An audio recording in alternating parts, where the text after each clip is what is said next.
So correlation among attributes is now not a set of features, but a subset of a set of features may be relevant, but now a subset of features may be correlated. Yeah, and groups of similar points may be identified when considering this correlation instead of just the features. Now, not only the features are relevant or irrelevant, but the features may also be correlated, and we look for the corresponding correlation, not only for the corresponding set, but also how is this set of features related to each other, correlated. Yeah.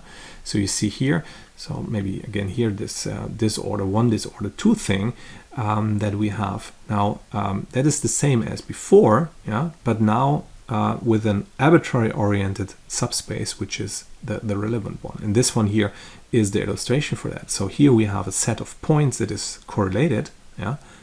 So we have a common correlation between this feature and this feature, which is a positive correlation in that case. Yeah. And if we project those points here to the space which is perpendicular to this correlation, then again these points here, so if we look at just this axis here, these points here are extremely close together, similar, dense, whatever. Yeah. So this is basically the same picture as this one here, but just arbitrarily oriented. So we don't look for a relevant attribute which is already existing, but now we look for a relevant direction, which is a combination of relevant features. Yeah. That's pretty much the same as with PCA. Yeah. Okay, and once again, different correlations of attributes may be relevant for different clusters. So there may be a cluster of points that is somewhere here, and then there may be a cluster of points which is completely in a different orientation. Yeah? And we have to look for all those different patterns in this sense, so to say. You may argue that, the whole thing is just about feature selection. Yeah. So why not just do feature selection before? And this is now the reason for the fact that we really need these embedded methods, because just feature selection beforehand wouldn't work actually. Yeah? So we could use, okay, why is that not working? Sorry. Why is that not working? Well, it's not working because, well, if we apply feature reduction, for example, PCA is global. That means it transformed the original feature space into one new representation. But here we need several representations. We need one representation for this cluster and one representation for this cluster. And PCA would, in the best case, only give one, if all. Yeah? So let's have this scenario here with 3 disorders. One is axis parallel, one is a positive correlation, one is a negative correlation. And this is a local feature relevance or a local feature correlation. So for disorder 3, we only need this feature here. For disorder 1, we only need this correlation and not anything else. And for disorder 2, we need this correlation here. Yeah.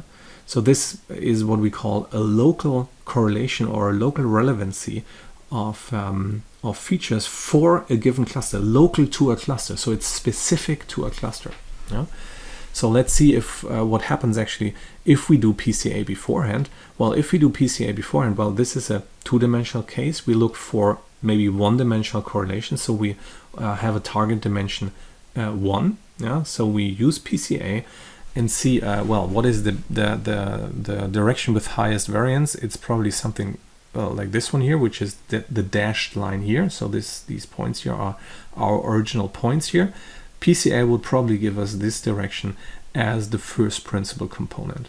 And if we project everything on this first principal component, you'll see it's a big soup of nothing anymore. Yeah, you can apply whatever on it, dbScan or k-means or whatever. Nothing makes sense here. So dbScan with some probably suitable density parameters will give you one big cluster or one big soup of noise. Yeah? So global feature selection obviously doesn't make sense because we need local feature selection, local feature relevance, local feature correlation. Yeah? So Another way around could be, well, let's cluster the whole thing first and then find the correlations, for example, with PCA. Again, this does not really make sense because, well, we just want to, well, this is one big soup from, for example, from dbScan as a clustering algorithm. And, well, if you do that with k-means or something else, you probably run into the same problems. Yeah, so because the cluster model actually for this one here is that we just look at this feature and this is the cluster. And for this one here it's a positive correlation among the features. And for this cluster, it's a negative correlation among the features. dbScan doesn't care anything about correlation, feature relevance or whatever. Yeah, so if you just apply dbScan on this one here, we probably get one big cluster and a couple of noise points. Perfect.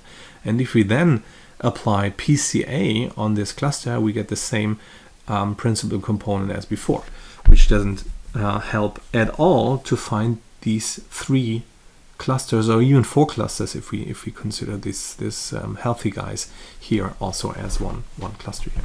Yeah, and this is once again just because of this local feature correlation and local feature relevance. Local once again means in terms or in the context of one cluster. Each cluster has its own feature relevance or its own feature correlation. Yeah, and that's what we call local correlation or local feature relevance. So, problem summary statement.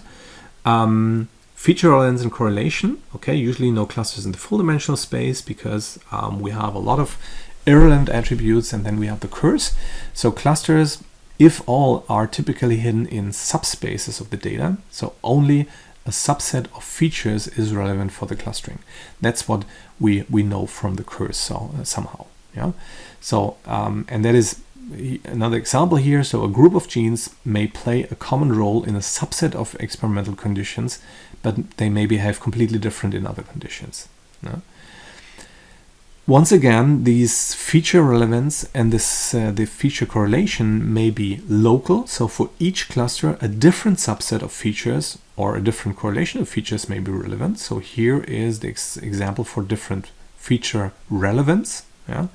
And if you think that, so obviously those are 4 different kinds of cylinders going through the data set. If you think of arbitrary oriented cylinders, so the cylinders here are axis parallel. That's why we talk about relevance, feature relevance, and not about feature correlation. If you think about these cylinders being arbitrary oriented in the data space, then we are talking about feature relevance. Yeah, so local feature relevance in that case. So that is this one here.